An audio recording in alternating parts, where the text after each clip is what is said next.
What's up, folks? It's your boy Bob Hollywood back with another exciting review.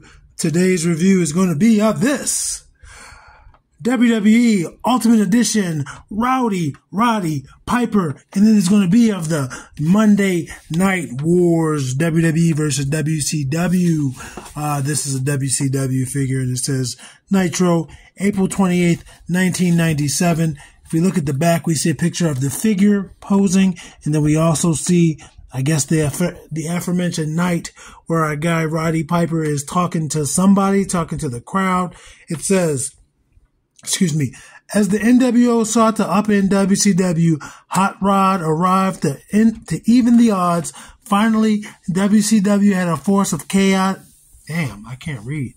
Finally, WCW had a force as chaotic as the entire NWO itself, leading to a main event of the Wolfpack against Piper, Ric Flair, and NFL legend Kevin Green. And it also gives you his stats. It says he is 6'2", weighs 230 pounds. He's from Glasgow, Scotland.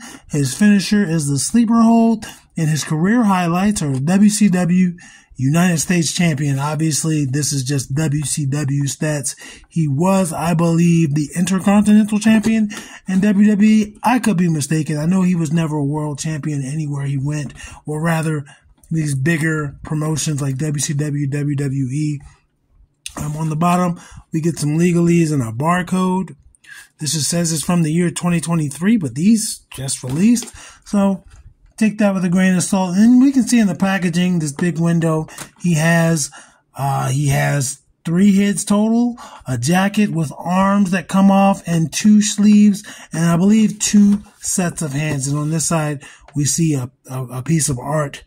That was a picture, but it looks like it's also been, made into a cartoon somewhat. And on the side, this side, get more Roddy Piper. I will tell you this much, folks. I am super anxious to play with this toy. Like, I don't know when this video is going to release. It's being recorded out of schedule because I just want to play with the figure. So I'm doing that. I'm recording this early or whenever. Don't know when you guys are going to see this video.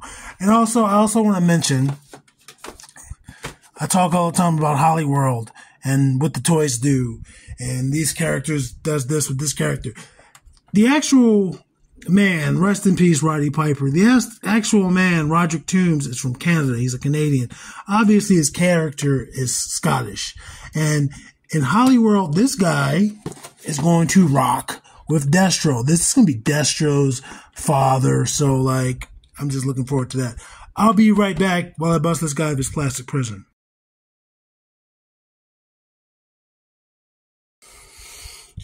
What's up, folks? We're back. And I will say, I am slightly ashamed that I just realized this is my first Ultimates ever. I couldn't figure out how to get this guy out of the box at first. Like, I couldn't. And then I realized it opens like a little book. What do we look at first, man? Let's look at his heads. We got a screaming head. Mine has a little bit of a paint defect up there on the top of his forehead. It looks like his hair has been freshly dyed if you look along that line. But this is a screaming head. This is him showing a great deal of passion. His eyes are even, like they're looking head on. Ears and nose, everything looks good, man. He's got some white teeth, pink mouth, pink tongue. He's got a beard, got the brown hair, it's shorter. You can see the peg hole. Let's look at the other head. This one is smiling. This one almost looks like his mouth is bleeding a little bit because you can't really see the bottom teeth. It just looks like you see the pink tongue, and it just almost looks like there's blood covering his teeth just because you can't see his teeth. No blemish on the paint, on the forehead like the other one did. Eyes look good. This looks fucking deranged. He looks like a madman. I just want to compare the hair sculpts.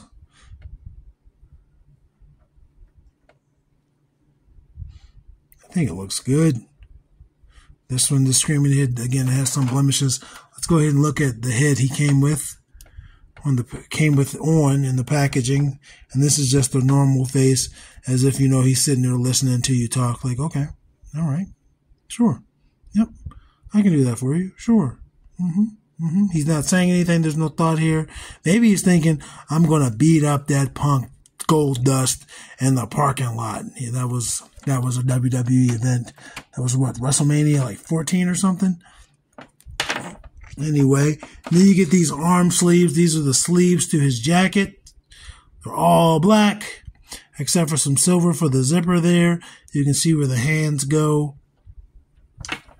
I'm going to show you the jacket first before we move on to putting them on, putting the jacket and the arms on. Again, all black here. It's just some silver zipper.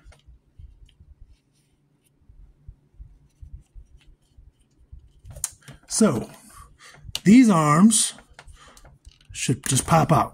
I wish all figures were as modular as that. You saw how easily they did pop out for us. And we're just going to slip this vest on them. And I believe this is the correct arm. Let me line up that butterfly joint. I'm not going to put the shirt on them.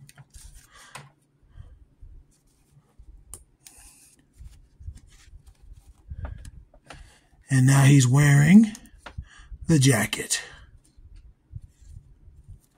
Instead of them giving us a cloth good jacket, I'm going to put these hands on him. Let me go over these hands real quick. These two hands I'm going to use, they look like they're saying he's pointing at you with two hands. Not quite grabbing, not quite open. But I'm just going to put these on this arm.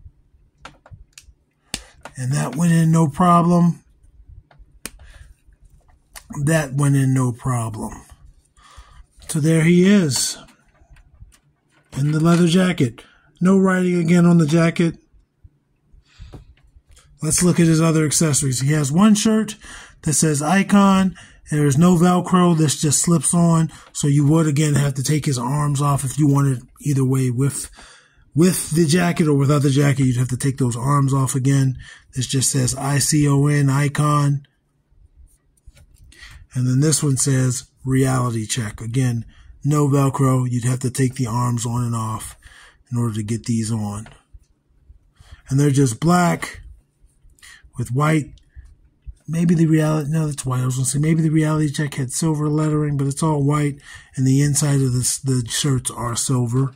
And then his other hands, the only other accessories, well, we'll get to that. He has fisted hands. So I'm not going to take the other arm off yet. I'm just going to take the original arms he had on and pop this fist in just to see. I wanted to see how easy it was to get on and off. So it was easy to get these hands off. And there's a little bit of resistance, but they're not going to just fall out, and the pegs aren't going to break. And real quick, I'm going to go over these two gripping hands. These hands, he could hold a beer. He could hold a championship, a microphone. You see there's some veins on the hands. But yeah, these are the arms he came with. And the only paint on them are the white wristbands.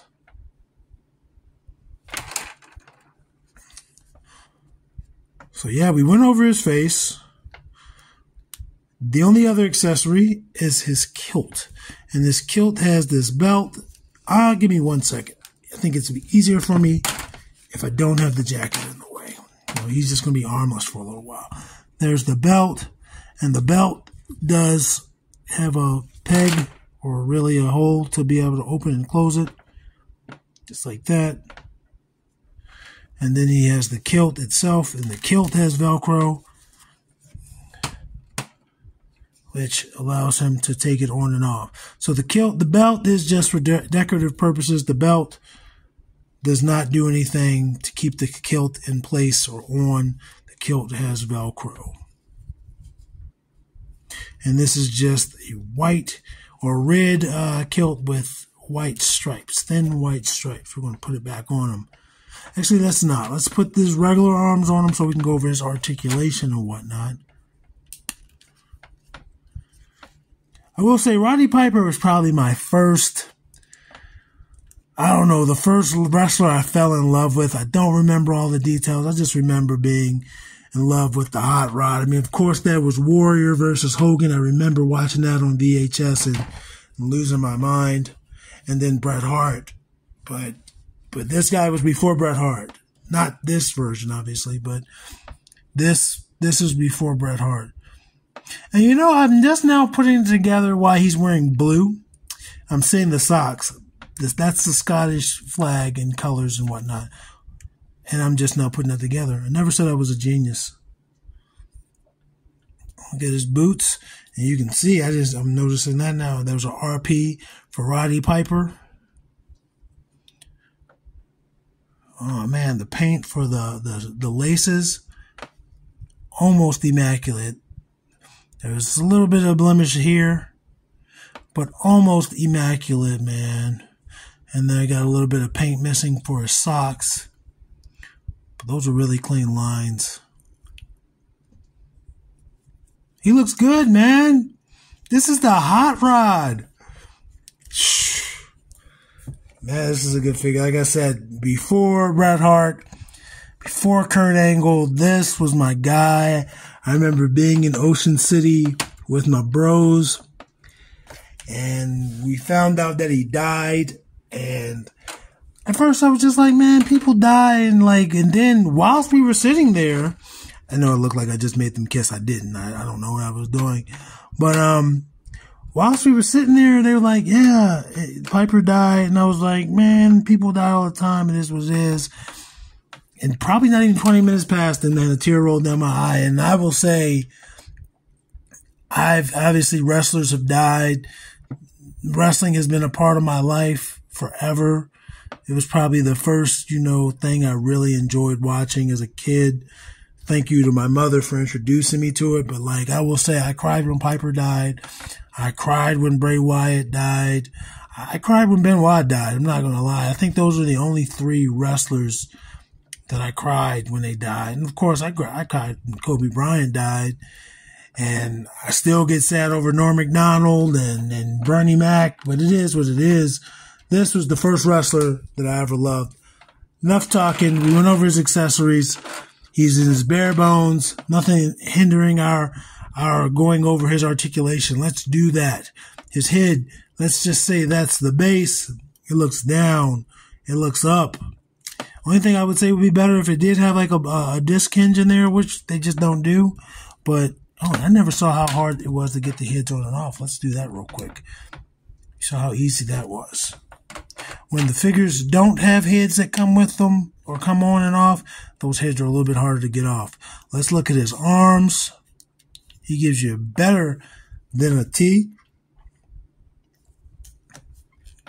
He's got butterfly joints. You saw me playing with those. Rotates at the shoulder.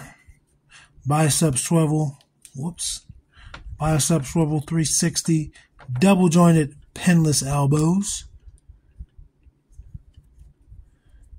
And then his hands rotate at the wrist, horizontal hinges on both hands. And I'm assuming it's going to be that way for all his hands. I don't see why it wouldn't be. It's not like he's going to hold the gun.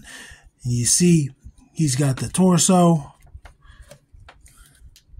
Looks up that much, goes back that much, side to side. Not going to rotate at that top, which is cool, but it will rotate there. Legs give you a major split, and they do have a drop down. And the only other figures I can think of a drop down are like G.I. Joe's. And again, those are made by Hasbro. I don't know if, I think that's just the Ultimates thing. And then he has this rotation at the thigh. That looks super funny, the thigh meat just out there like that. He does have double jointed knees. He has an elbow pad that's just stopping him a little bit, just a little bit. You see where the elbow pad gets in the way. So he can't kick his ass, but his knees give you pretty good rotation. Here's a boot cut. And then he has, then he has that rocker. There's no pivot there. Like, it'll go to the side a little bit, but as you can see, that's just how WWE figures are. But he does have toe articulation. So if you're doing like a, I don't want to say test of strength because his hands don't really call for that, but you can get him in a real, real gritty pose. He almost stood up on his own. There he goes. I love this figure. I really do. I'm in love with this figure. He's got his chest sticking out. I knew a girl in middle school who stood like that. I don't know why she did that. I don't know why anyone would stand like that. Maybe it was involuntary, but I don't think it was involuntary. I'm going to put his kilt back on him before we get to his height and other comparisons. Size comparisons. Where'd the belt go? And the belt doesn't say anything. It's just a generic silver buckle.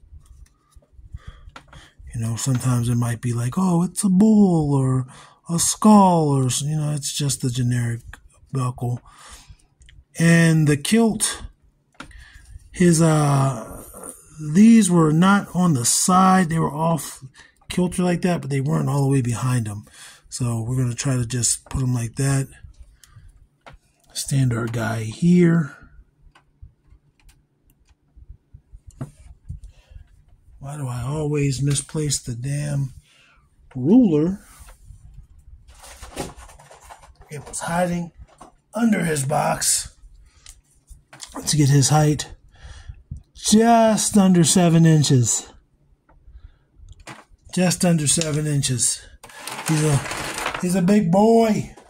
So I'm going to bring in some big boys. I'm going to bring in, it says he's 6'2". I know for a fact that Titus O'Neil is 6'4". I don't know what he's billed as. And then there's Roadblock. So Piper's in the middle. It's a pleasure to meet you, sir. Likewise. And random figures. We're going to bring in Killmonger.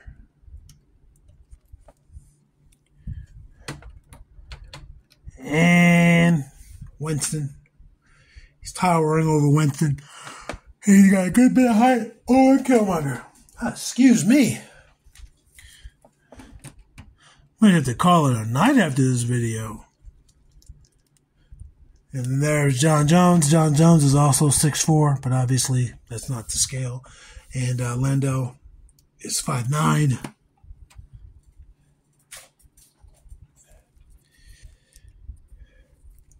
Vixen.